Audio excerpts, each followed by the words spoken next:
Saya sangat bahagia dan saya kangen sama Anda. Love you full, kata Mbak. Begitu banyak hal yang ingin saya respon dari Anda semua, dari serapan-serapan tadi itu. Jadi ayo pelan-pelan sambil mudah-mudahan terjawab. Nanti saya diingatkan kalau ada poin-poin yang saya tidak ingat. Yang pertama saya ingin ajak Anda untuk mengingat ilmu yang paling dasar bagi orang hidup. Jadi saya ingin kasih dasar dulu dari pernyataan Mas yang dari IPA tadi ya, dari ilmu pasti tadi. Gini, jadi kalau Anda mau belajar bernegara, bikin kesenian, berkomunikasi, berdagang, itu mata kuliahnya, mata pelajarannya kan ada Visipol, ya toh? Fakultasnya ada fakultas ekonomi, ada ekonomi perusahaan, ada ekonomi perdagangan, ada ilmu komunikasi, ilmu diplomasi, gitu-gitu ya. Itu namanya muamalah. Jadi semua yang urusan muamalah itu fakultasnya fakultas ilmu sosial. Nah, di luar muamalah yang merupakan inti agama namanya mahdhoh kalau dalam Islam. Mahdhoh itu intinya adalah, pusatnya adalah tauhid. Pertanyaan saya, kalau muamalah itu tadi mata kuliahnya adalah ilmu-ilmu sosial, kalau tauhid, supaya Anda bertauhid dengan baik, supaya anak-anakmu besok-besok menjadi pentauhid kepada Allah yang baik, itu mata pelajarannya apa? Ini saya nanya kemana-mana. Mata pelajarannya apa supaya tauhidmu hebat? Apa? Apa, Mak? Matematika, satu. Terus fisika, apa lagi? Geologi, kimia. Kalau menurut Sabrang urut-urutannya biologi, kimia, fisika, tapi cara untuk mematangkan semuanya itu, untuk mendasari semua namanya matematika kan. Jadi ilmu yang terutama di dalam Islam itu justru adalah biologi, fisika, kimia, dan matematika. Nah, ini saya ngomongkan intinya dulu, tapi tolong ini menjadi bahan berpikir saja untuk buka jendela Anda. Ini serius, ini sungguh-sungguh. Anda tidak akan menemukan tauhidmu dengan Tuhan kalau Anda tidak mempelajari empat itu. Tidak berarti Anda lantas masuk fakultas itu, tidak. Tapi Anda mempelajari fisikanya alam dan dirimu. Anda mempelajari matematikanya kenyataan. Anda mempelajari kimiawinya kebudayaan, kimiawinya tanah, air, dan logam-logam. Kan begitu? Anda mempelajari biologinya, fil afaqi wa fi anfusikum. Kan gitu, fil afaq. Afaq itu jamak dari ufuk. Ufuk itu cakrawala. Jadi ketika Muhammad disuruh Jibril, Iqra, baca. Muhammad menjawab, ma ana biqari, kula mboten saged maos. Iqra ya Muhammad. Ma ana biqari, kata Muhammad, karena dia orang Arab. Sama dengan Habib kita. Coba dia orang Betawi. 3 kali disuruh baca, marah dia. Ini malaikat apaan ini? Ngasih nyuruhin. Jawa Timur habis Jawa Timur. Malaikat capopo kayak ini. Ngongkon moco gak ngekei sing diwaca apa. Nek anjane ngongkon moco nggo buku ta apa ngono lho, komik-komik ta apa ngono lho. Ngongkon moco gak ngekei buku. Berarti apa yang dibaca? Biologi, fisika, kimia, matematika. Kalau kamu sudah akrab dengan itu, baru kamu ilmu sosial. Kan begitu. Kalau kamu menyadari, ya Allah cacing, kluget-kluget, ya Allah, gini. Ya Allah, terus akhirnya Gusti Allah jos temen aja dari. Gitu kan. Ndelok cacing tok jos. Ndelok untu, ya Allah untuku jos temen. Ngoyo, ya Allah. Wih, enak ya Allah. Enak ngoyo. Ya Allah. Niku ngoyo tok niku enak. Kadek jadwal niku sing nyekel sampean dhewe. Jadwal ngoyo niku menteri koordinator Menko Kesra lho gak iso jadwal ngoyoe wong gak iso. SBY jadwal tanggal 14 Maret 2010 kencing jam 7.10. Berikutnya kencing jam 9.20. Ayo ono jadwal kaya ngono. Gak iso dul kon jadwal oyo gak iso. Mulane kon sing sabar karo uripmu. Wong jadwal nguyuh lho gak iso. Gak iso mentokno AC Milan lawan MU. Meskipun Rooney 2 kali menciptakan gol, tapi dia tidak menjadwal itu. Dan dia tidak pernah tahu bahwa dia akan bisa memasukkan gol. Kamu tidak tahu apa-apa mengenai hidupmu. Tidak tahu apa-apa. Besok pagi kamu akan di mana, kemana, ngapain, kena apa, tertimpa apa, you know nothing. Betul enggak? Apa bekalmu untuk menghadapi ketidaktahuan? Apa bekal utama untuk menghadapi ketidaktahuan? Sabar. Enggak ngerti ya. Sik ya, susah tahan tenono sik ta. Gurung ro iki kartune gurung karuan api didelok sik. Nah, diudut sik. Sing sabar itu estetika namanya gaple langsung ngene gak enak didelok sik. Karo bojomu langsung wak. Iku jenenge gaya Budi Harjono iki jenenge.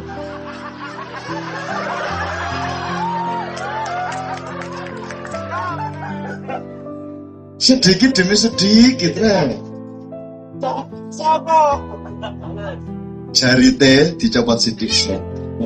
Ini teh terus ditaleni di lawan. Coba melakukan mubeng deh. Kudu. Yang jarinya kan tertinggal di sana tali. Set prol itu ya. Mubengnya gitu. Sedikit demi sedikit. Enggak langsung radikal. Enggak enak. Yang enak itu bersabar. Dilihat dikit-dikit. Barang koyok ngene.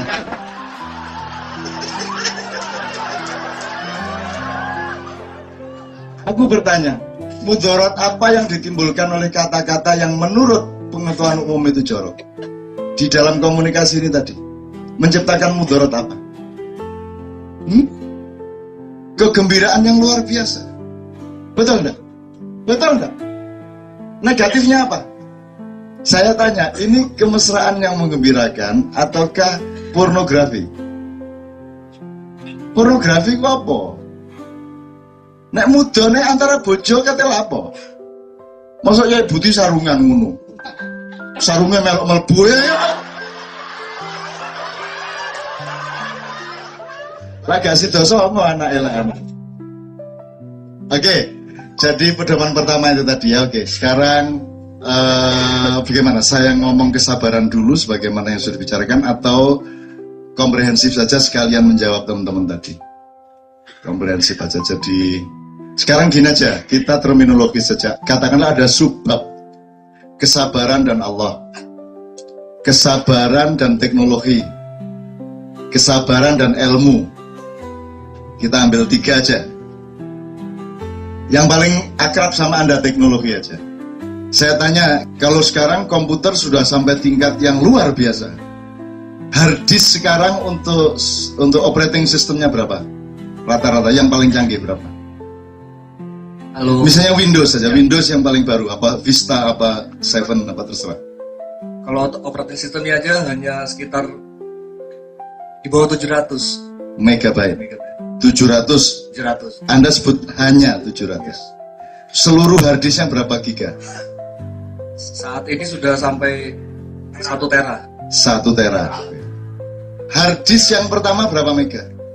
Sekian tahun yang lalu. Windows yang pertama, seingat saya masih 1,2 megabyte. Pakai disket itu. Itu masih DOS kalau itu belum Windows. Sekarang saya tanya, kecepatannya ketika DOS dan Windows pertama dibanding yang sekarang ini, kira-kira berapa kali lipat? Jauh banget. Jauh banget. Handphone Nokia zaman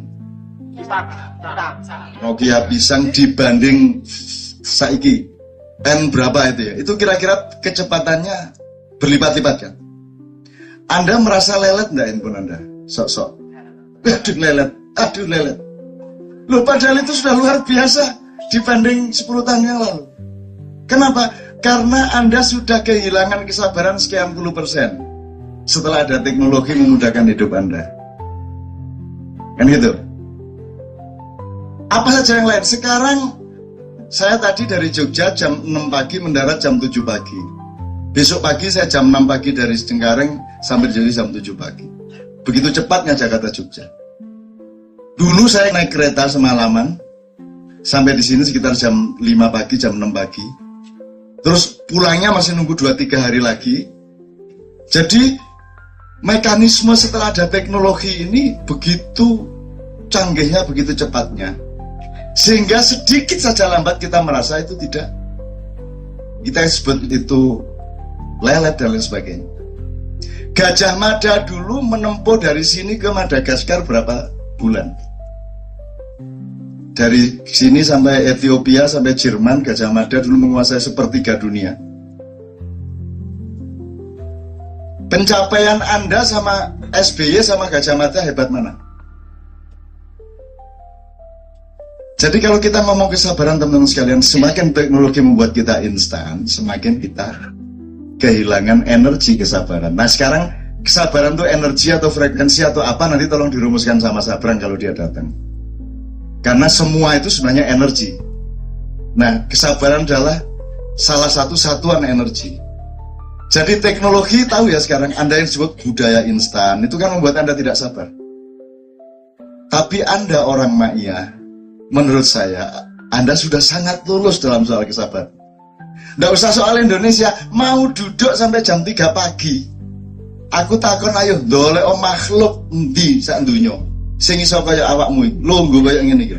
Gak nguyu, gak nesing, mangan, gak lapor-lapor, lungguh demi ilmu, demi pencerahan, demi Allah. Kan begitu? Jadi kalau Anda ditanya, apa sih Ma'iyah nih? Gak ngerti saya. Loh, memang Anda tidak diajari jurus-jurus. Anda cuman saya ajak nimba yang banyak. Anda saya ajak jalan. Nggak jelas tujuannya. Cuma jalan aja. Saya tanya, Anda sekarang sekali jalan berapa kilometer? Sehari? Belum tentu setengah kilometer mas lainnya. Saya masih ngalamin mas, jalan 30 km, 40 km saya masih ngalamin. Dan itu belum lama. Anda tidak pernah mengalami jalan lebih dari 10 km itu, Anda tidak punya simpanan energi yang sangat berguna bagi hidup Anda. Itu ya. Jadi, nah, saya switch ke Nabi Musa dulu. Nabi Musa itu tidak lulus kesabaran. Anda sudah lulus loh malahan. Nabi Musa itu berguru tidak jadi sarjana. 3 kali dipecat DO dia oleh Nabi Khidir, betul enggak? Loh gimana sih kapal kok dibocorkan? Musa, saya kan sudah bilang kalau ikut saya diem kamu sampai idza waqa'atil waqi'ah. Kamu diem dulu. Musa tidak sabar. Kapal dibocorkan. Terus mendarat, anak kecil dicekik. Musa tidak sabar lagi. Loh gimana sih kok anak dicekik? Teroris ditangkap tuh maksudnya bagaimana? Kok ada teroris ditangkap? Atas dasar hukum yang mana itu? Siapa yang bisa mengklaim itu teroris atau bukan teroris? Bagaimana mungkin identitas bisa ditangkap? Yang boleh ditangkap adalah orang yang sedang melakukan kesalahan. Betul enggak? Enggak bisa, oh si Dharma ini teroris terus saya tangkap, enggak bisa. Saya harus nunggu dia bikin bom dan meledak baru saya tangkap dia. Kan begitu? Enggak bisa kalau diklaim terus. Kan begitu?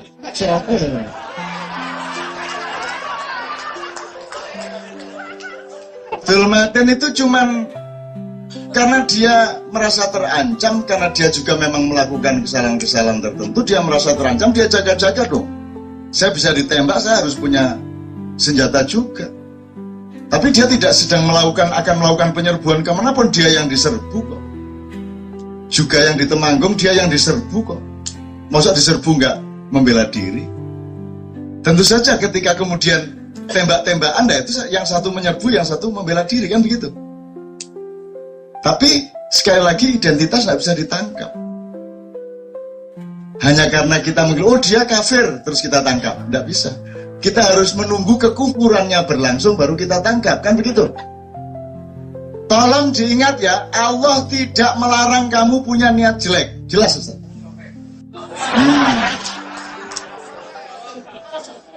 Jadi niat jahat yang ada di dalam hatimu belum dinilai oleh Allah, tidak dianggap dosa. Tapi kalau engkau melakukannya benar-benar baru satu dosa. Tapi kalau engkau punya niat baik, baru niat sudah punya nilai +1. Begitu kamu melakukan kebaikan itu mendapat 2. Loh, enaknya kayak ngono. Lah kok negara wani-wani ngelancangi Gusti Allah? Lah kok dicekek anak kecil itu oleh Nabi Khidir, kan gitu kan? Musa tidak sabar. Adegan ketiga menegakkan pagar rumah itu. Jadi dia tidak sabar. Nah sekarang saya bertanya sama Anda. Anda tadi mengatakan Cak Nun itu paling sabar kan itu.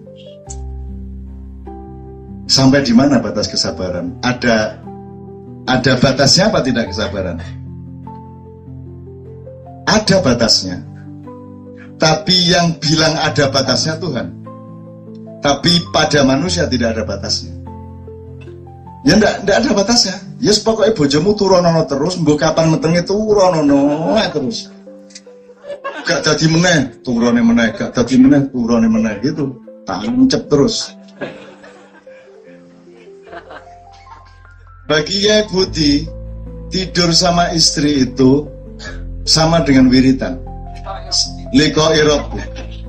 Jadi karo nggarap bojone karo ngene iki. Boleh ndak itu? Saya ingat cerita lama dulu, Rasulullah itu kan jengkel. Perang sudah berlalu kok iki ngasah pedang, jihad terus. Rasulullah bilang, "Wis mulya kono le kabeh pasukan Islam pulang. Sudah tidak ada perang lagi, sudah Fathu Makkah. Kamu pulang, mesralah sama istrimu, tidurlah sama istrimu. Tidur sama istri 1 kali dengan kasih sayang sama dengan membunuh 70 orang kafir." Kan gitu kan? Lo 70 loh. Akhirnya Yai Budi pulang, Dek. Maunya saya bunuhkan kafir 70 apa 210?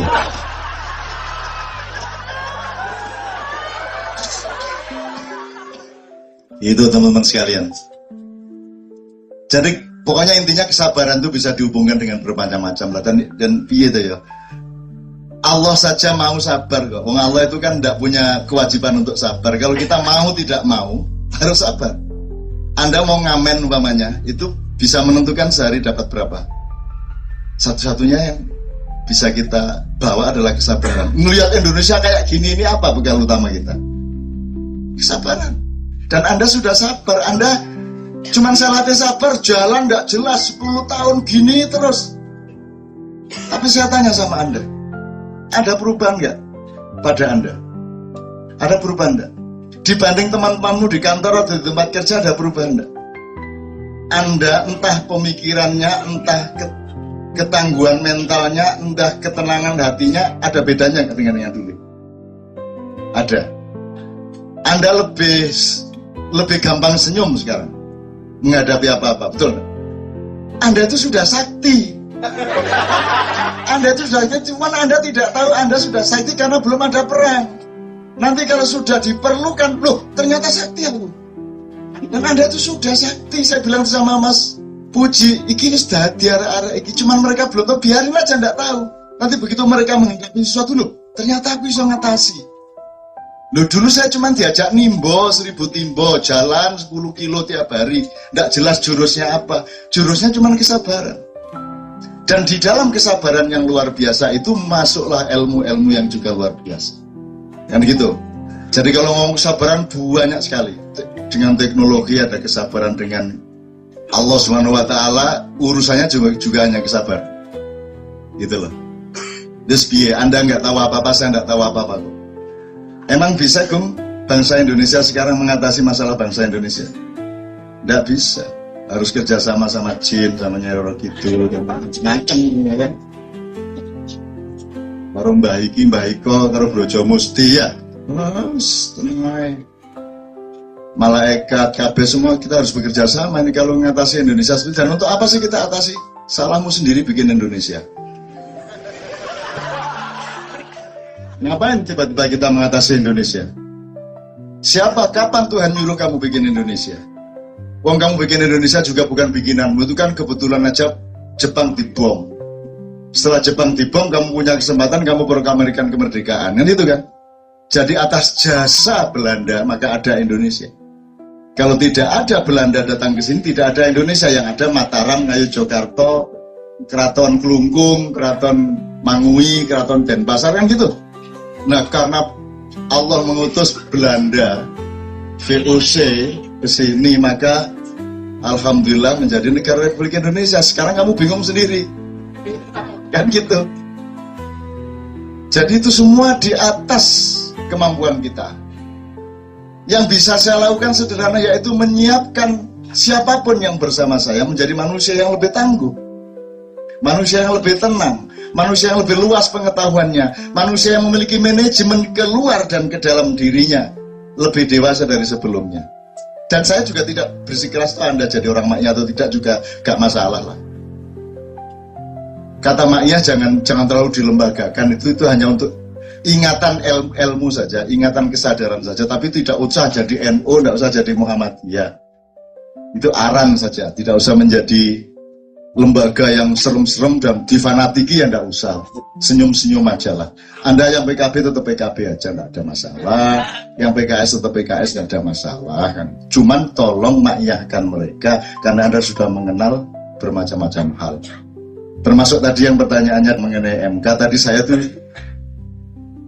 ya setengahnya dipaksa-paksa sama teman saya Pak Mahfud MD itu supaya saya ikut menjadi dihadirkan sebagai ahli sama Ulil sama Romo Muji.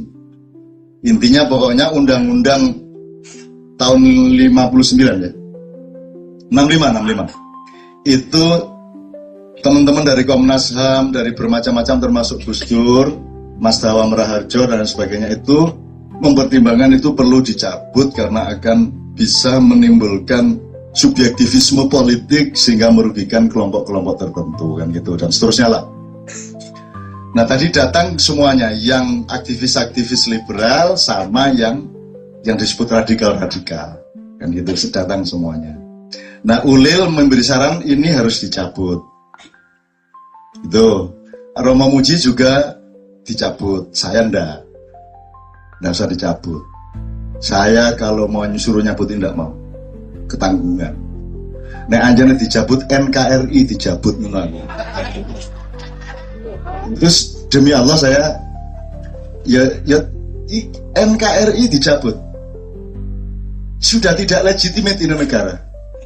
80% kekayaan kita sudah bukan punya kita, jadi tidak sah ini negara ini. Gitu loh. Jadi kalau mau nyabut, untuk apa nyabut cacing-cacing kecil seperti ini? Cabut mesisan NKRI, kita bikin sesuatu yang baru, kita ambil tuh Freeport, kita kuasai kembali yang lainnya. Kita tunggu apa yang terjadi pada Obama di Bali nanti. Mossad sudah beredar di sana sekarang.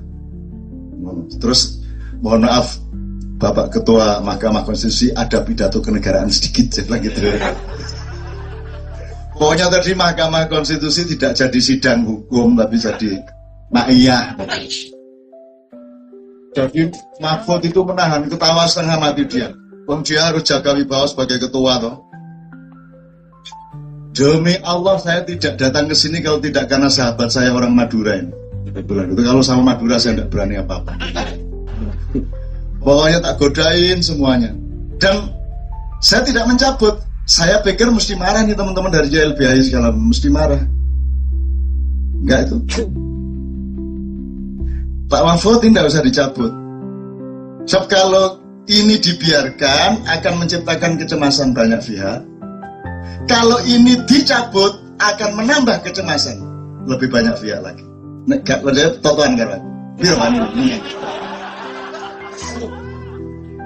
Loh, bagaimanapun harus ada konsensus antar manusia dan antar kelompok. Aturan itu kalau bisa lahirnya seperti Piagam Madinah, lahir dari kelompok-kelompok itu berdiskusi terus-menerus. Kalau bisa lahirnya jangan dari DPR, lahirnya jangan dari parlemen, lahirnya dari warga kalau bisa. Kalau nggak bisa ya sudah, Pak Mahfud aja lah bikin lah. Jadi bikin yang baru, yang bagus, yang dewasa, yang bisa menampung aspirasi semuanya. Baru ini dicabut, terus dikasih yang baru ya bilang gitu. Itu tadi ceritanya. Sebab apa? Di dalam Al-Quran Anda sudah tahu ada 5 macam kebaikan. 1 khair, itu kebaikan universal yang bersifat cair. Yang kedua ma'ruf, kebaikan yang sudah disimulasikan dan didiskusikan untuk menjadi norma hukum. Itu namanya ma'ruf. Jadi KUHP itu ma'ruf. Jadi tugas ulama bukan amar ma'ruf nahi mungkar. Karena amar ma'ruf itu tugas pemerintah, tugas umara. Nahi mungkar tugas semuanya. Kalau tugas ulama adalah dakwah khair. Kalau mau pakai epistemologi Al-Quran, menurut saya seperti itu. Meskipun menurut orang lain boleh tidak seperti itu. Terus ada kebaikan yang namanya bir. Predikatnya jadi mabrur. Jadi dari kata bir menjadi mabrur. Nah, mabrur ini satu kebaikan yang sifatnya linking up vertikal. Dicapai secara spiritual oleh setiap orang, sehingga yang mendapatkan gelar mabrur hanya haji. Tidak ada ketua Mahkamah Konstitusi mabrur, tidak ada. Presiden mabrur tidak ada, pedagang mabrur tidak ada, kiai mabrur tidak ada. Yang ada haji mabrur, karena dia spesial. Terus ada lagi kebaikan yang namanya ihsan. Ihsan itu kebaikan yang tidak boleh dijadikan aturan. Kebaikan yang harus lahir dari nurani dan tasamuh atau toleransi setiap orang. Ada orang tidak makan, Anda tidak wajib memberi dia makan menurut hukum negara, tapi Anda mau memberinya makan, berarti Anda punya ihsan. Kan begitu? Anda tidak harus membayar apa-apa, tapi Anda mau membayar untuk kemaslahatan, maka Anda punya ihsan. Nah, ihsan ini lahir dari kesadaran spiritual dan moral dari setiap orang. Nah, yang kelima, soleh. Soleh itu juga baik. Soleh adalah kebaikan yang sudah dihitung seluruh kemungkinan sosial dan dialektikanya, sehingga ketika sebuah peraturan diterapkan, dia sudah sangat minimal mudaratnya. Semakin besar mudaratnya, semakin rendah kesolehannya. Semakin kecil mudaratnya, semakin tinggi kesolehannya. Kalau masih ada orang yang merasa terancam, berarti belum soleh. Nah, pasal ini, aturan Perpu tahun 65 ini belum soleh, karena hari ini terbukti kita bertemu dengan orang-orang yang merasa terancam. Maka kita harus mensolehkan aturan ini. Tidak usah dicabut, tapi disolehkan. Nah, itu tadi saran saya. Akhirnya kedua belah pihak, alhamdulillah, terima kasih itu. Jadi teman-teman YLBHI, Komnas HAM, segala macam juga terima kasih, terutama karena saya mengatakan ini aturan belum soleh. Itu ya, kira-kira seperti itu. Tidak mudah sidang seperti itu, ngomong harus formal, hanya 15 menit, tapi harus merangkum seluruh masalah. Tidak mudah, apalagi untuk mendamaikan dan mencari titik tengah seperti itu. Tapi alhamdulillah Allah membimbing, sehingga tadi semuanya matur nuwun gitu. Sampai saya bingung, mestinya karena saya nggak menyarankan dicabut, saya dimarahi dong sama YLBHI, tapi enggak kok tadi. Setahu saya, yang saya alami tidak, saya malah ketemu mereka habis itu banyak sekali dan mereka terima kasih. Bukan saya senang diterima kasih, tapi bahwa kita mencoba menerapkan ma'iyah itu di setiap masalah-masalah. Dan ternyata semuanya oke. Meskipun kemudian masih ada di luar sidang itu kemudian ulil lewat, dajjal. Uji ono sing ngene, halal darahnya. Ngono terus aku gak ngerti toh kalau ada gitu-gitu. Aku takut sapa sing diarani dajjal. Ulil cak temen agak aku. Ayo aku dajjal. Ayo sapa sing ngomong aku dajjal? Anjene yo, ayo lapor. Kayak itu aku dajjal. Ngono nek aku dikolong dajjal. Kayak terus kon terlambat kon. Jadi kalau saya dikafirkan orang, saya berterima kasih. Itu sama dengan saya memang belum pantas jadi sarjana, saya tidak diberi sertifikat sarjana, maka saya perlu belajar kembali supaya saya bisa jadi sarjana. Kalau saya masih disebut kafir, berarti saya masih belum lulus keislaman saya, maka saya akan lebih mengintensifkan Islam saya. Jadi saya terima kasih kepada yang mengkafirkan saya kan begitu. Termohon saya. Terus, ya tapi kan nggak boleh dong mengaku dirinya kafir loh. Di mana-mana orang cantik itu enggak pernah saya cantik loh. Enggak ono. Iku jenenge kemayu. Orang ganteng bagus, aku bagus loh. Ora ono aku gembagus. Gitu. Ada orang sorry ya jangan marah, aku iki wong saleh loh. Ngomong. Ngomong dugangan ya aku. Jadi saya disuruh menyebut diriku salah begitu. Enggak dong, aku menyebut aku kafir. Semua nabi-nabi memberi pelajaran kepada kita. Ini kuntu minat zalimin. Tidak ada nabi mengatakan ini minas sholihin. Gak ono. Sobirin ono. Innallaha ma'as sobirin. Pada suatu pagi, waktu ujian SMA, saya dapat berita sobirin tidak bisa ikut ujian. Oh, belum sumur. Wah, kita lari di Nirta Praja. Ngiling tau gue, Nirta Praja. Wah, kita lari ke sana. Wah, kita ambil sobirin pakai tali itu. Begitu sampai di atas sumur, dia sudah setengah pingsan. Innallaha ma'as sobirin. Tuhan benar-benar bersama sobirin. Loh, apa Allah kita sakiti dengan pemikiran-pemikiran seperti itu? Apakah Allah senang kita mengumumkan kebaikan kita? Ataukah Allah mengajarkan kita berendah hati? Merasa jelek atau merasa baik yang baik? Merasa jelek dong. Ya, iya toh. Sorry aku soleh.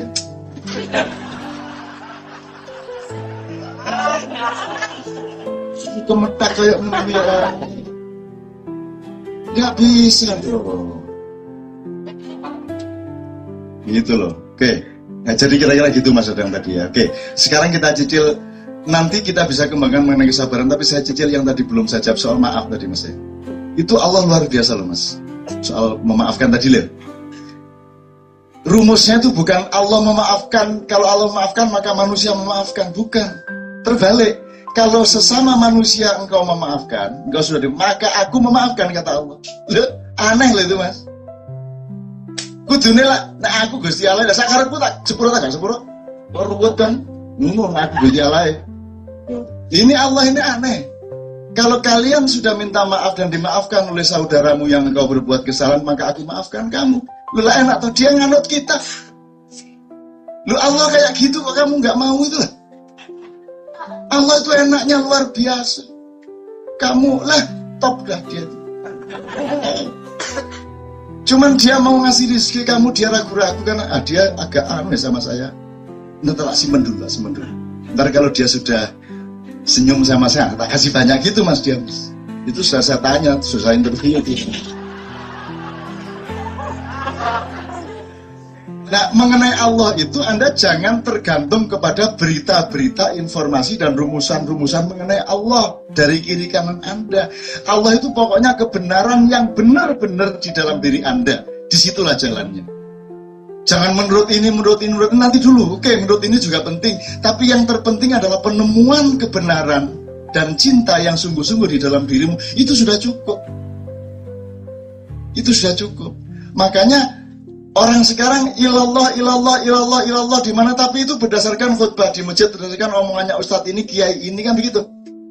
Mendeng dadang. Dia ngomong la ilaha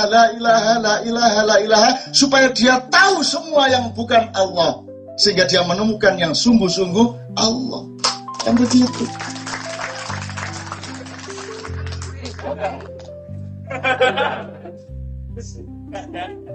Untuk referensi, Sokeh itu nama seorang kiai, itu gurunya Mbahnya Gus Dur. Mbahnya Gus Dur itu Hadratus Syekh Hasyim Asy'ari, itu punya kiai namanya Kiai Sokeh. ditambah beras, jenenge pesantren Selawe. Selawe itu 25, jadi santrinya hanya 25, salah satunya adalah Mbahnya Gus Dur ini, kan gitu. Nah, Kiai Sokeh ini turunan ke-9 dari Pangeran Benowo. Pangeran Benowo ini dulu setelah kecewa sama konflik-konflik politik di Pajang, dia mengembara ke barat, balik ke timur, kemudian hidup di masa tuanya di Jombang dan kuburannya ada di Wonosalam.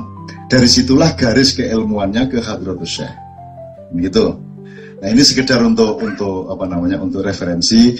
Saya mengerti apa yang Anda bicarakan tadi mengenai tokoh pluralis, tapi suka apa-apa lah Mas, suka masalah. Sudah ambil sana dunia. Ambil semua gelar untukmu. Aku tidak punya gelar apa-apa. Karena kalau manusia sudah memberiku gelar, nanti Allah akan mengurangi gelarnya untukku. Kan begitu. Ngono cara menghibur apa malah gelar ini. Oh, gitu kok ruwet. Mari kita remehkan diri sendiri gitu loh. Kalau Anda sudah sanggup meremehkan diri sendiri, maka Anda menjadi besar. Kan begitu? Betul enggak? Tenang aja. Oh, di kafirno kok ruwet. Ya nopo sampean kayak terus iki ya apa nek kula kafir terus kepiye. Teman-teman sekalian, saya mencintai semua teman-teman itu, jangan lupa. Dan saya sangat senang kalau semua teman-teman itu datang ke sini. Dan tidak akan kita hina siapapun di sini, betul nggak? Kita akan pahami mereka, kita akan apresiasi mereka. Kita nggak tanya, kamu sudah sholat belum nggak? Kita paling tanya, sudah minum belum? Betul nggak? Itu nanyanya. Saya kalau sudah dulu, dalaman saya muda, depan karo panitia model Cina di Jawa Timur, panitia ini, cak wis mangan, cak. Begitu datang turun bis, wis mangan. Ayo ndelok rawon tak pecel. Itu Jawa Timur. Tapi tenang Bogor, Bandung aja sudah sholat, Cak. Jadi aku mulai sing metu kene duduk barang api. Ya, cuk dulu. Sayang parah. Ini aku takkan wis mangan, Cak. Dalam keadaan kita lapar haus, ditanya makan, maka kita harus bersyukur pada Allah. Terus si aku tak sembahyang. Si gitu tak. Tapi nek teko dok tidak bisa sembahyang. Ya, cuk kami kayak ngono nggih. Nagih sembayang. Kon niku apane Gusti Allah ponakane ta kok.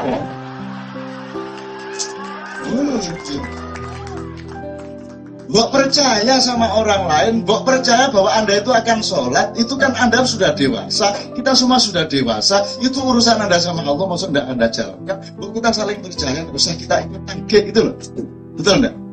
Enggak usah ikut nagih, saya percaya sama Anda. Kalau dasarnya menyebarkan Islam dari ketidakpercayaan kepada orang lain, bukan Islam yang kita sebarkan. Kan gitu. Dan Islam itu bukan lembaga. Tidak ada organisasi Islam. Islam itu rohani. Lembaganya NU, Muhammadiyah, PKS, itu lembaganya. Islamnya tidak ada kok. Organisasi Islam tidak ada. Oh, partai politik.